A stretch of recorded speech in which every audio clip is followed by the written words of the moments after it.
Ribeira avanza no plan de sustentabilidade turística coa licitación de dúas obras. Trátase do miradoiro de Punta do Castro e a restauración do lavadoiro da Penisqueira. Que tal? Moi boa noite. De seguido ampliamos esta e outras informacións. Antes titulares. O BNG critica a xestión da Deputación de Pontevedra nas rehabilitacións de Santa Clara e dos edificios centrais do museo. Calculan que a actuación no convento non comezará ata a segunda metade de 2027. Vila García habilitará un novo aparcadoiro disuasorio na rúa Aquilino Iglesia, no barrio dos Duráns. O Concello investirá 265.000 euros, que se enmarcará no plan máis provincia da Deputación. Costas retirará o espigón do porto de Taragoña. Dende a confraría de Rianxo amosaron a súa satisfacción ante esta intervención que leva anos demandando. Dase por rematado o ano Castelao. En Pontevedra despediuse coa instalación dunha placa no edificio no que viviu o galeguista, no número 1 da Praza de España. Estamos nas novas do día, comezamos.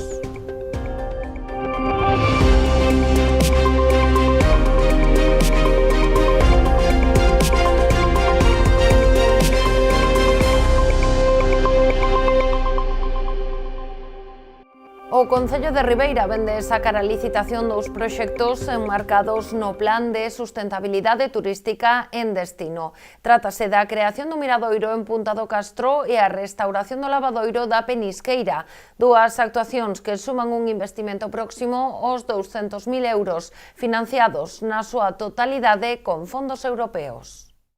Nas últimas semanas, o Concello de Ribeira sacou a licitación unha decena de proxectos en materia de infraestructuras e servizos que suman un investimento de 850.000 euros. Destacan entre eles as actuacións enmarcadas no Plan de Sustentabilidade Turística en Destino para revitalizar espazos con interese cultural, patrimonial e paisaxístico.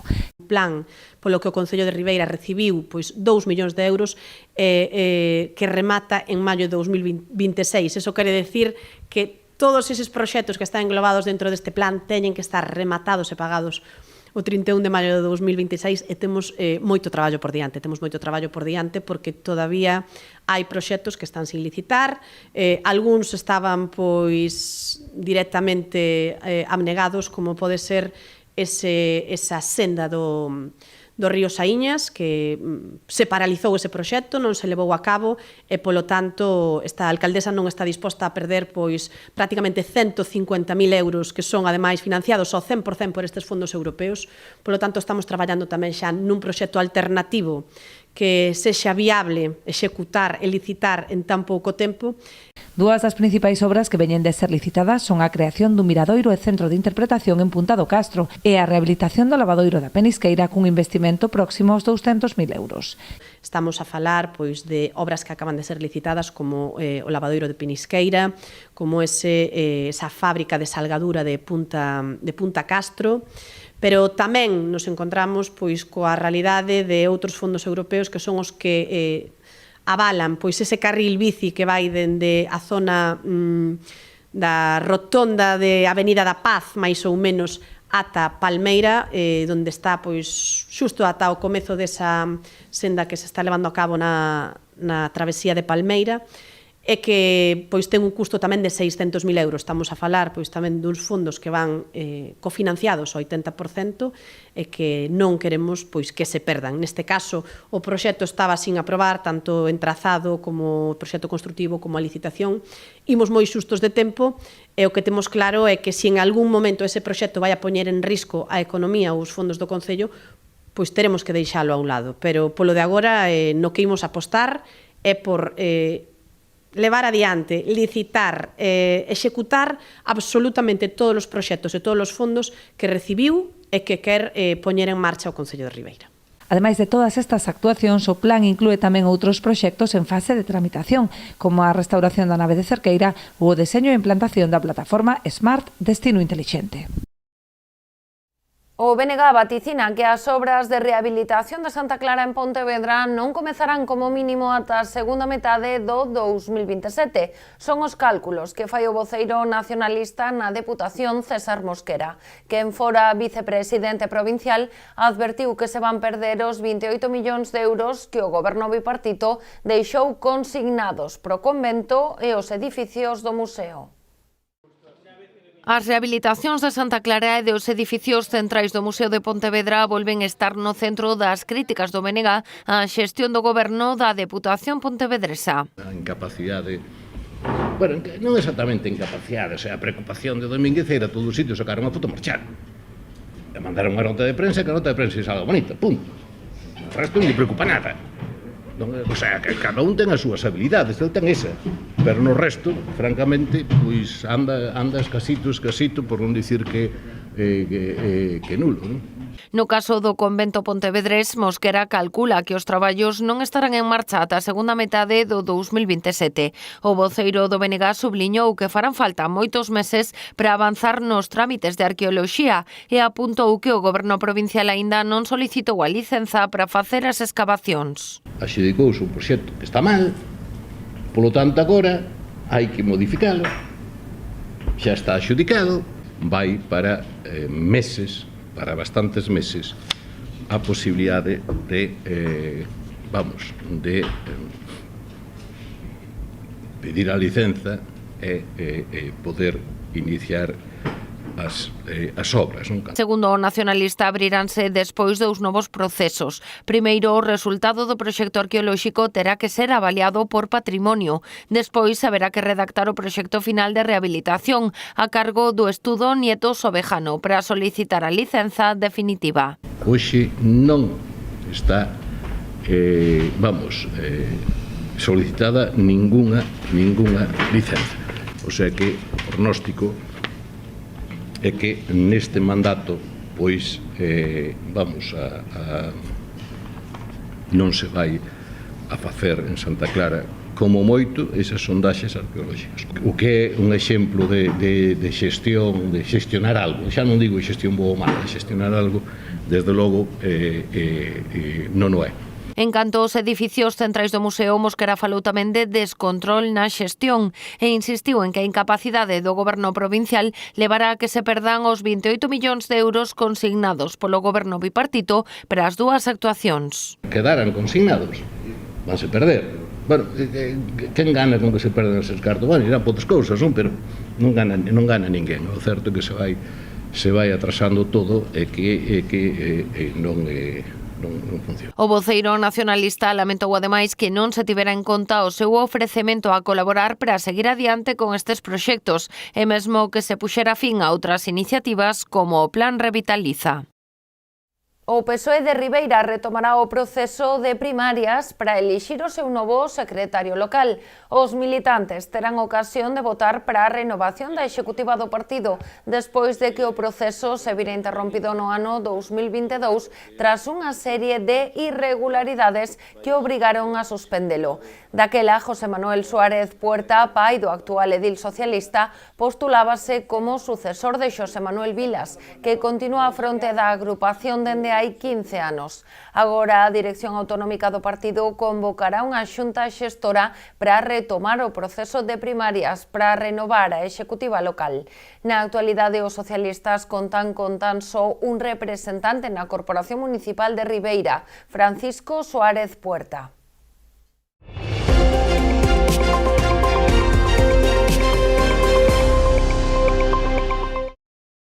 Vilagarcía habilitará un novo aparcadoiro disuasorio na rúa Aquilino Iglesia, no barrio dos Duráns. Un proxecto que, ademais de dotar de 120 prazas a zona, permitirá completar as beirarrúas seguindo a estética do tramo anterior. O Concello investirá 265.000 euros na intervención, que se enmarcará no Plan Mais Provincia da Deputación de Pontevedra. O Concello de Vilagarcía habilitará un novo aparcadoiro disuasorio na vila. Será no barrio dos Duráns, na rúa Aquilino Iglesia, con capacidade para 120 prazas de estacionamento público e gratuito. O pavimento será de xabre e disporá de recollida e canalización de pluviais. Moi demandado neste barrio, escoitamos as demandas dos veciños como facemos sempre, tratamos de executala o antes posible, se leva moito tempo traballando para isto, con as dimensións que teño a decir tamén importantes.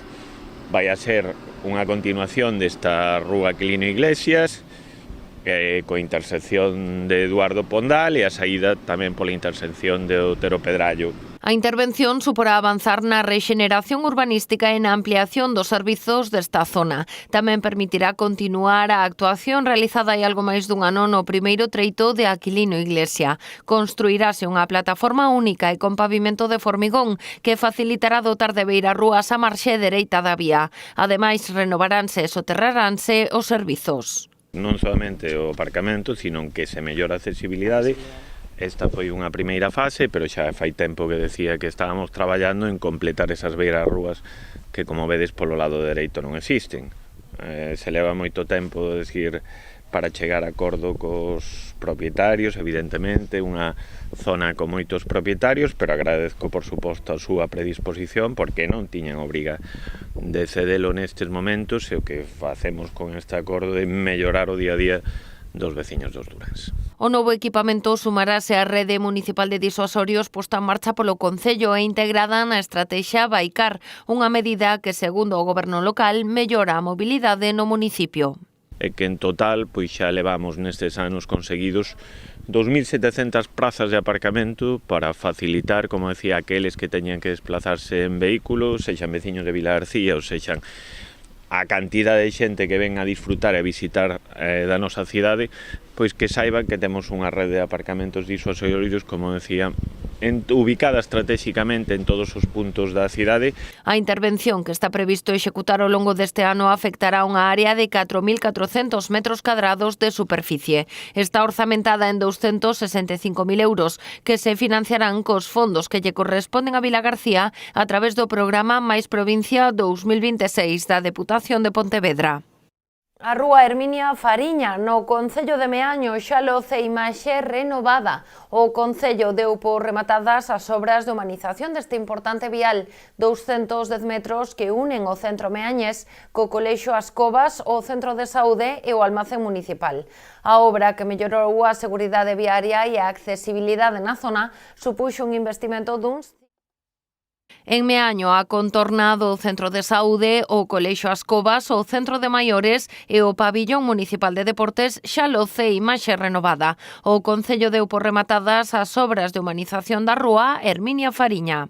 As obras consistiron en dotar de novos servicios de agua, de saneamento, de recollida de pluviales, de electricidade, de telecomunicaciones, e logo ampliamos o vial a 12 metros e humanizamos con losa de hormigón e dotamos tamén novos espacios verdes. É unha obra moi necesaria, moi demandada polos veciños e que une, é unha obra estratégica que une o centro de Meaño co Colexio CIP As Covas de Meaño, co Centro de Maiores, co Pabellón de Deportes e co Centro de Saúde. A nova rúa de 210 metros de lonxitude mantén a circulación en dobre sentido, con velocidade limitada a 20 km por hora. Unha aposta pola seguridade viaria, tendo en conta a gran afluencia de peóns que se rexistra cara ao Centro de Saúde e ao Colexio. Sí, a percepción é moi boa. E tamén queremos agradecer aos pais e aos profesores que colaboraron en todo momento, porque tuvemos que desviar o tráfico por outros viales secundarios, e xa no último día de curso do ano pasado, pois xa podemos acceder aquí, acceder aos autobuses, e tamén habilitamos un espacio aquí de novo de aparcamiento. Ademais, a actuación habilitou tamén novas zonas verdes e de humanización, con beirarrúas de formigón ás dúas beiras da estrada e 3 pasos de peóns pintados de cor granate. Ganouse prioridade peonier e, sobre todo, ampliación. Pasamos un vial de 6-7 metros a un vial de 12 metros e tamén dotamos nun espacios verdes, co cal humanizamos a superficie, cambiamos tema de iluminación con novas farolas e señalización vertical e horizontal. Prioridade peonier sobre os vehículos. O proxecto contou cun orzamento de ao redor dos 500.000 euros e foi financiado o 50% entre o Concello e a Xunta de Galicia. O Concello de Rianxo e a Confraría de Pescadores mostran a súa satisfacción polo proxecto da demarcación de costas que permitirá a retirada do espigón do peirao de Taragoña. A actuación responde a unha bella demanda tanto do Concello como do Pósito, que mellorará a produtividade dos bancos marisqueiros da zona. Hai varias semanas a demarcación de costas acaba a exposición pública o proxecto para a retirada do actual espigón existente no porto de Taragoña.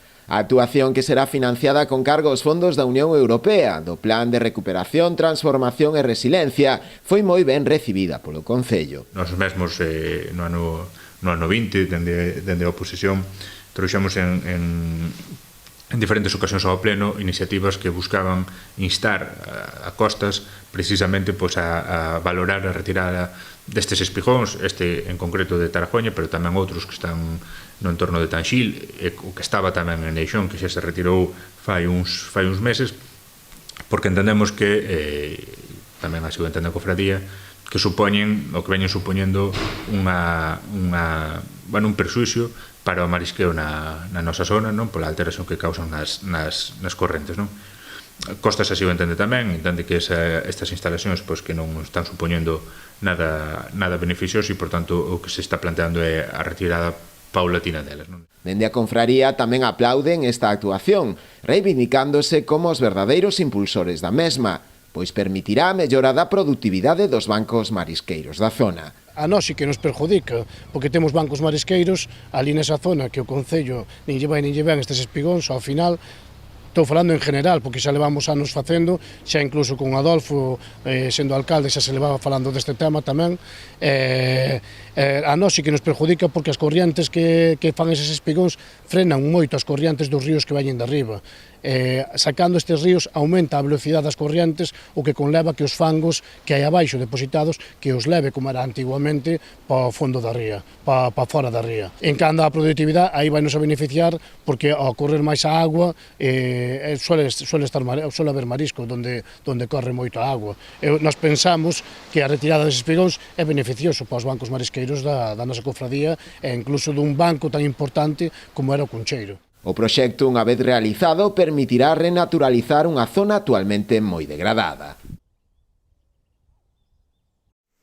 Tempo para a publicidade, voltamos de contado.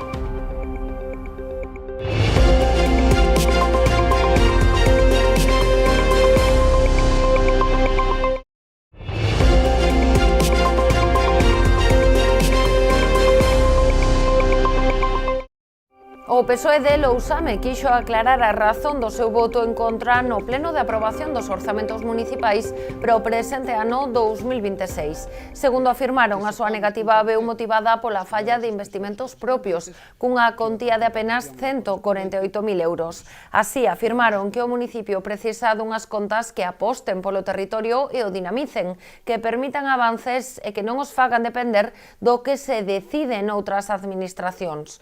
O voceiro desta formación, Juan José Prego, destacou que a contía dos orzamentos que se presentan como os máis altos da historia do municipio non é froito da boa xestión do goberno municipal, senón do aumento dos investimentos, poñendo como exemplo as achegas da Deputación da Coruña a través do Plan Único ou da aprobación dunha subvención nominativa para financiar o 80% do cambio de céspede do campo de fútbol de Cabanetán. Pontevedra lembra a pegada de Castelao na cidade. Hoxe o Concello inaugurou unha placa no edificio número 1 da Praza de España, no que o galeguista viviu coa súa muller Virxinia Pereira. Con este acto, o goberno local despediu o ano Castelao, que conmemorou os 75 anos do seu pasamento. Unha nova placa na fachada do número 1 da Praza de España recorda dende hoxe a pegada que Alfonso Daniel Rodríguez Castelao deixou en Pontevedra. Neste edificio viviu coa súa muller Virxinia Pereira. Hoxe, diante desta casa, non estamos só a descubrir unha placa. Estamos a facer visible unha memoria viva. Estamos a dicir que aquí, neste lugar concreto de Pontevedra, Castelao viviu, pensou, creou e soñou Galiza. Castelao non foi un visitante circunstancial desta cidade. Pontevedra foi para él un espazo querido, un fogar intelectual e político, un lugar desde o que mirar o país con máis claridade. Foron moitos os que asistiron a este acto de inauguración. Ademais da alcaldesa accidental, estiveron o concelleiro de Cultura e representantes dos grupos municipais de PP e PSOE, a deputada socialista Marica Adrio, a senadora do BNG Carme da Silva, 4 alumnos de diferentes institutos da cidade, a agrupación tradicional Los de Algures ou o exdirector do Museo de Pontevedra, Carlos Valle. Tamén a presidenta do Consello da Cultura Galega. Tal vez Castelao nos diría que migrar non rompe identidade, senón que na pon a proba. Que a memoria é unha forma de resistencia e que un pobo que lembra nunca desaparece. Castelao certamente non era PTV. El era ben consciente desa condición excepcional, pois hai unha calidade superior en ser pontevedrés por elección e por adopción. E volvo outra vez ás súas palabras. Eu debolle a Pontevedra o millor da miña vida e agora padezo saudades da súa paisaxe, tristuras de non vela e esperanzas de retornar a ela. Non me corresponde a min, diante deste auditorio, lembrarlo moito que Pontevedra lle debe a él. A instalación deste elemento supón o acto de clausura do ano Castelao, durante o que se conmemorou o 75 aniversario do pasamento do galeguista. Contribuiu a facer de Pontevedra unha cidade central nun tempo de grande esplendor cultural e político para Galiza. Non é casual que Castelao escribise Meu Pontevedra. Pontevedra foi para Castelao unha cidade escollida, coa que mantivo vínculos fondísimos, culturais, políticos e humanos, que chegan ata hoxe a través do Museo de Pontevedra, da Coral Polifónica ou do propio Café Moderno, que forman parte xa da identidade da cidade. A programación do ano Castelao en Pontevedra, organizada polo Concello en colaboración con diferentes entidades e organismos, incluiu conferencias, faladoiros, actividades para cativada, teatro, roteiros e música, entre outras propostas. A Deputación da Coruña recibe un total de 25 solicitudes para financiar os gastos de persoal técnico de normalización lingüística nos concellos da provincia para o presente exercicio de 2026. O orzamento destinado a este fin ascende a uns 540.000 euros, establecendo unha chega máxima de 20.000 euros para contratos a xornada completa e cun ano de duración. Está dirixida a concellos de máis de 5.000 habitantes, así como a agrupacións municipais e outros suxeitos que cumpran os requisitos recollidos nas bases. Esta liña de axudas inscríbese no compromiso da Deputación co fomento e a normalización do uso da lingua galega no ámbito local. O obxectivo é contribuir ao mantemento e mellora do galego tanto no funcionamento interno das administracións como na relación destas coa veciñanza. A alcaldesa de Ribeira participou esta mañá no acto de clausura dos obradoiros de conciliación desenvolvidos durante o Nadal. 45 nenos participaron nas actividades de lecer desenvolvidas no Conservatorio Municipal para facilitar a conciliación das familias durante o período non lectivo. Unha gran festa con hinchables, música e obradoiros puxo o broche final ao campamento de Nadal desenvolvido en Ribeira.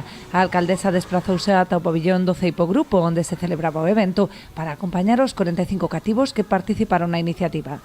María San Pedro non dubidou en sumarse aos xogos e compartir un bo rato cos pequenos, que durante este Nadal tiveron oportunidade de gozar dun tempo de lecer. Este campamento de conciliación de Nadal, para que pois tanto nais como pais puidesen seguir mantendo o seu ritmo de vida nestas datas pois tan axitadas e con tantos festivos polo medio e vacacións dos nenos e para que os nenos pois tamén puidesen seguir unha rutina diaria na que divertirse, na que compartir. Ata aquí chegou o noso informativo de hoxe. As novas do día volven mañá con máis actualidades. Sexan felices.